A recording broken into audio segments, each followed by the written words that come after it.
ప్రియులారా, అంతేకాదు అంతరిక్ష శాస్త్రమేమో ఇట్లా మన కొంప ముంచేసింది. జన్యుశాస్త్రం ఉన్నది. ఈ జన్యుశాస్త్రం ఏం చేస్తుంది? అసలు మానవ జాతుల పుట్టుక, ఎలా మానవ జాతి ఆరంభమైంది, మానవ జాతి ఎలా పుట్టింది అని పరిశోధన చేసి చేసి చేసి చేసి ఆఖరికి కనుక్కున్నారు ఏంటంటే ఐరోపా, ఉత్తర అమెరికా, దక్షిణ అమెరికా, ఆఫ్రికా, ఆస్ట్రేలియా, ఆసియా, ఇన్ని ఖండములలో ఉండే మనుషులందరి రక్తమును సేకరించి, వాళ్ళ డిఎన్ఏ సేకరించి, డిఎన్ఏ కోడ్ డీకోడ్ చేసి వెనక్కి వెళ్ళి కనుక్కున్నారు ఏంటంటే భూమి మీద ఉన్న మనుష్య జాతులందరికీ తల్లిదండ్రులు ఒకే ఒక జంట, వాళ్ళు మధ్యప్రాచ్యములు ఉండేవాళ్ళు. అంతేగాని దేవుడి తలలోంచి ఒకరు పుట్టారు, భుజాల్లోంచి ఒకరు పుట్టారు అప్పుడు తెలియనప్పుడు చెప్పారండి, విన్నామండి. జన్యుశాస్త్రం లేనప్పుడు బ్రహ్మశిరస్సున బ్రాహ్మణుడు, భుజాల్లో ఒక క్షత్రియుడు, ఉదరంలో కోమటి, పాదాల్లో శూద్రుడు పుట్టాడు. పంచములు ఎట్లా పుట్టాడో మాకు తెలియదు. మేము అది తెలియకపోయినా జగద్గురువులమని నేను చెప్పుకుంటాం, హౌలగాండ్లమని అప్పుడు చెప్పుకున్నారు. దేశ జనాభాలో 30% ఎట్లా పుట్టిందో నీకు తెలియదు, కానీ జగద్గురువు. మానవుడు ఎట్లా పుట్టిండంటే ఓన్లీ మా దేశ జనాభాలో 70 మంది సంగతే చెప్తావు, కానీ 30 మంది సంగతి చెప్పవు. కానీ అప్పుడు చెవులో కాలీఫ్లవర్ పెట్టుకొని విన్నాం, ఎందుకంటే అజ్ఞాన కాలం. ఇప్పుడు సైన్స్ డెవలప్ అయింది. ఊరు బయట పెట్టిన వాళ్ళకు, ఊర్లో ఉన్న వాళ్ళకి అందరికీ అదే A group, B group, AB and O group ఉన్నాయి. సేమ్ బ్లడ్ గ్రూప్స్ ఉన్నాయి. ఎందుకు ఊరు బయటకు వెళ్ళగొట్టారు వాడిని? వాడు ఎలా పుట్టాడంటే చెప్పరేంటి ఎవరు? జగత్తుకే గురువులైన వారు భారత జనాభాలో 30% దళితులు ఎలా పుట్టారు ఎందుకు చెప్పరు? బాధ్యత లేదా? చెప్పేటోడు చెప్తున్నాడు, వినేటోడు వింటున్నాడు. అజ్ఞాన కాలంలో నడిచింది బాబు. ఇప్పుడు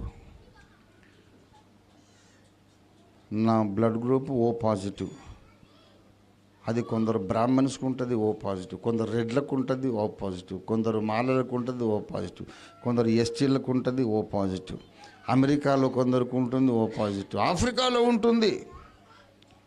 లేని ఖండము లేదు, లేని జాతి లేదు.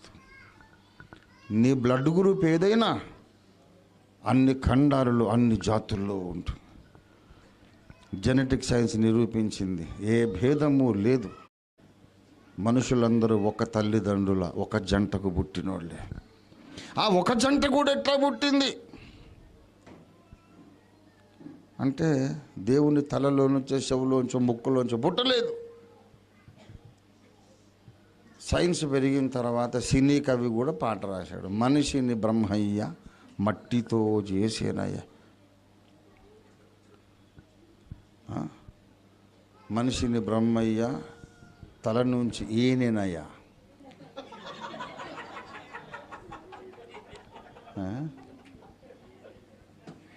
లేదు,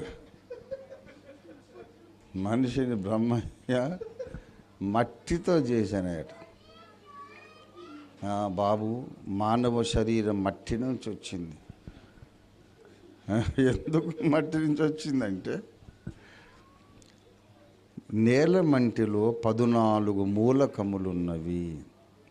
కాల్షియం ఉంది మట్టిలో, భూమిలో కాల్షియం ఉంది, మానవ దేహములో కాల్షియం ఉంది.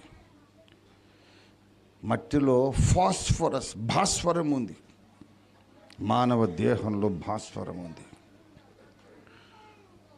మట్టి లోపల ఐరన్, ఇనుము ఉంది, మానవ దేహంలో ఐరన్ ఉంది. మట్టిలో సల్ఫర్ ఉంది, మనిషి దేహంలో సల్ఫర్ ఉంది. మ్యాగ్నీషియం ఉంది, మట్టిలో మనిషి దేహంలో మ్యాగ్నీషియం ఉంది. ఎట్లా వచ్చింది? కొంచెమంత నెగ్లిజిబుల్ క్వాంటిటీలో కొంచెమంత గోల్డ్, కొంచెమంత సిల్వర్ కూడా ఉంటుంది నీ బాడీలో. భూమిలోని ఖనిజములన్నీ మానవ దేహంలోకి ఎలాగొచ్చినాయి అంటే, నేలమంటితో దేవుడు నరుని నిర్మించాడని బైబిల్ చెబుతుంది. సైన్స్ డెవలప్ అయ్యే కొద్దీ మనిషి ఎట్లా పుట్టాడు అంటే, మన తాతలు చెప్పిన కథ అరే అట్లా కాలేదు సార్, మట్టి నుంచి వచ్చాడని సైన్స్ నిరూపించింది. సైన్స్ ప్రకారం మట్టి నుండి ఆది మానవుడు పుట్టాడని తెలిసిన తర్వాత ఆ ఒక్క జంట నుండే సకల జాతులు పుట్టినని సైన్స్ నిరూపించినాక ఇప్పటికీ కూడా బ్రహ్మశిరసున బ్రాహ్మడు భూయాల్లో క్షత్రుడని నమ్మితే అది మూఢనమ్మకం కాదు, మూర్ఖనమ్మకం. మూర్ఖనమ్మకం. నేను ఏదో నమ్మాను కనుక అదే పట్టుకొని వేలాడతా, సైన్స్ నాకు అక్కర్లేదు అంటే అది మూర్ఖత్వం కదా. మెడకాయ మీద తలకాయ ఉన్నోడు, తలకాయలో గుజ్జున్నోడు ఎవడు కూడా బ్రహ్మశిరస్సున బ్రాహ్మడు పుట్టాడు భుజాల్లో క్షత్రుడు నమ్మొద్దు. మనుషులందరూ ఆ బ్రాహ్మడిలో, క్షత్రియుల్లో, వైశ్యుల్లో, శూద్రుల్లో కూడా ఇంకా పంచములను మీరు అన్యాయంగా బయటికి వెళ్ళగొట్టి ద్రోహము చేసినటువంటి, అణిచివేయబడ్డటువంటి అభాగ్యులలో కూడా భూమిలో ఉండే 14 లోహములు, మినరల్స్ ఉన్నాయి. సకల మానవులు ఒక్క జంట నుండి పుట్టారు, ఒక్క జంట మట్టి నుండి పుట్టింది. ఇంకా పాత కథ నమ్ముతామా? ఆ అజ్ఞాన కాలములను దేవుడు వదిలేశాడు, చూసి చూడకుండా వదిలేశాడు. అంటే దేవుడు ఆగాడు. టైం గడవని, అంచెదినాలు రాని. 1000 సంవత్సరాలకు ముందు ఓడలు లేవు, విమానాలు లేవు, ఇంత ప్రయాణాలు లేవు, అంత జ్ఞానము లేదు. పెద్దలు ఏది చెబితే అది నమ్మాలి.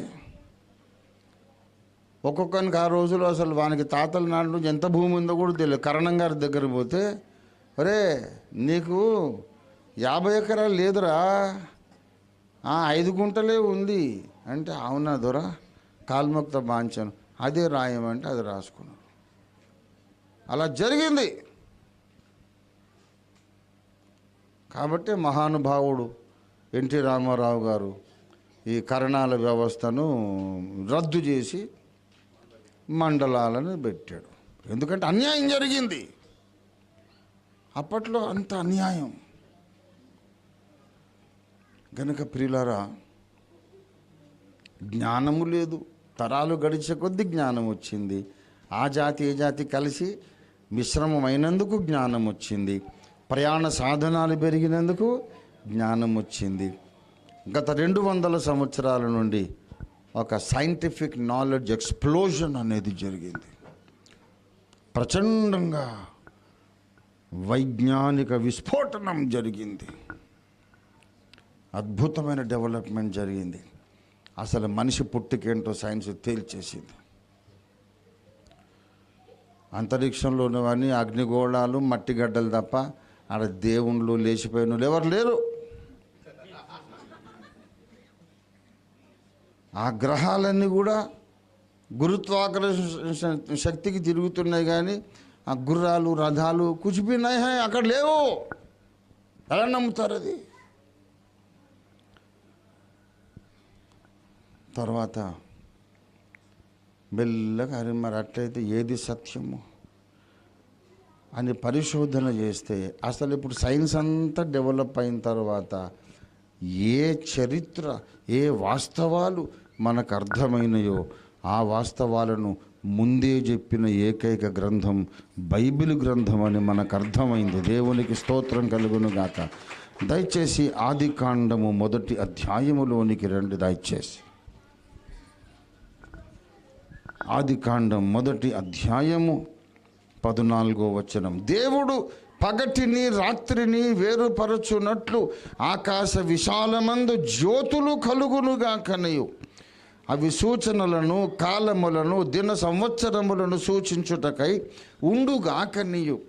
భూమి మీద వెలిగించుటకు ఆ జ్యోతులు ఆకాశ విశాలమందు జ్యోతులై ఉండునుగాకని పలికెను. ఆ ప్రకారం ఆయను దేవుడు ఆ 2 గొప్ప జ్యోతులను, అనగా పగటిని ఏలుటకు పెద్ద జ్యోతిని, రాత్రిని ఏలుటకు చిన్న జ్యోతిని, నక్షత్రములను దేవుడు చేసెను. సూర్యుడిని పెద్ద జ్యోతి అంటుంది బైబిల్. జస్ట్ గోళం, అగ్నిగోళం బైబిల్ చెబుతుంది. క్రీస్తుకు పూర్వం 1500 ఏళ్ల నాడు ఈ మాటలు మోషే రాశాడు. అప్పటికి వేదములు ఇంకా రాయబడలేదు, ఏ ఒక్క పురాణం రాయబడలేదు. Nothing was written, the Bible was written first. నిరూపించడానికి బోర్డు మంది ఉన్నాం. యథార్థత ఉంటే ఆధారాలు చూపిస్తాం. వేదములు, ఉపనిషత్తులు వ్రాయబడక ముందు ఈ అధ్యాయం రాయబడింది. పురాతత్వ శాస్త్రం నిరూపిస్తుంది. ఆకాశములో జ్యోతులు, నక్షత్రాలను దేవుడు చేశాడు. అక్కడ ఎవరు మనుషులు లేరు బాబు. సప్త ఋషి నక్షత్రం అని అంటే ఆడ 7 మహర్షులు నక్షత్రాలుగా మారిపోయారట. నాకు అర్థం కాదు. నీవు బాగా తపశ్శక్తి నీకు వచ్చిన తర్వాత నువ్వు మనిషిగా నీవు ఉండి అన్ని సుఖ సంతోషాలు అనుభవించి ఉండాలి. కానీ నువ్వు అగ్నిగోళంలాగా మారిపోతే నీకు ఇష్టమా? నాకు చెప్పండి. ఎవరికైనా అగ్నిగోళంలాగా మారడం ఇష్టమా? నాకైతే ఇష్టం లేదు. ఏమైనా భగభగ మండుకుంటూ ఉండాలా? కనీసం పక్కంతో మాట్లాడి హలో అంటే వీల్లేదు. ఎవరి దగ్గరికన్నా పోయి హలో అంటే వాడు కాలిపోతాడు. మనుషులు అగ్నిగోళాలు ఎందుకు అవుతారండి? ఆ సప్త ఋషి నక్షత్రం అని నువ్వు చెప్తున్నావు చూడు, అవి కూడా అగ్నిగోళములే. దేవుడు ఆకాశమందు నక్షత్రములను, సూర్యుణ్ణి, చంద్రుని ఎందుకు భూమి మీద వెలుగిచ్చుటకు అన్నాడు, అంతే తప్ప బైబిల్లో వాళ్ళను మనుషులతో పోల్చి గుర్రాలు ఎక్కారని, తిరిగారని, లేచిపోయారని, నవ్వారని, no stories, no such stories. Science పెరిగే కొద్దీ బైబిలే వాస్తవానికి దగ్గరగా ఉందని ఎన్నోసార్లు నిరూపించబడుతోంది. ఇతర మత గ్రంథముల కథలు వాస్తవం కాదు అని నిరూపించబడింది. ప్రియులారా, సైన్స్కు బైబిల్ భయపడదు. ఎందుకంటే సైన్స్ను రచించిన వాడు, సైన్స్ రచయిత, బైబిల్ రచయిత ఒక్కడే. దేవునికి స్తోత్రం కలుగును గాక.